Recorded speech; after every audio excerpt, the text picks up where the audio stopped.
सुनो, मेरे नबी पाक अलैहिस्सलातु सलाम के मजहब का हुस्न ये है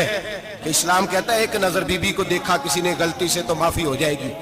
दूसरी नजर शहवत से देखा तो हराम है उसके लिए, वो पाकिस्तान का मौलवी हो या सऊदी अरब का शाह हो, किसी के लिए औरतों के बीच फिरना उठना बैठना जायज है। मेरे नबी पाक सल्लल्लाहु ताला अलैहि वसल्लम ने फरमाया है मैं औरतों से मुसाफा करने नहीं आया। और मेरे नबी पाक सल्लल्लाहु अलैहि वसल्लम ने फरमाया है, हुजूर फरमाते लेकिन ना कुत्ता बिल्कुल नापाक नहीं होता, कुत्ते का थूक नापाक होता है या कुत्ता गीला हो जाए तो नापाक होता है, लेकिन खिंजीर सारा नापाक होता है, कुल नापाक है खिंजीर। नबी पाक ने फरमाया खिंजीर भी हो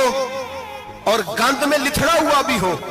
पेशाब में लिथड़ा हुआ हो, गोबर में लिथड़ा हुआ हो, पखाने और फुजले में लिथड़ा हुआ खिंजीर खिंजीर हो, उसका जिस्म तेरे साथ टकरा जाए तो इतना बुरा नहीं जितना गैर महरम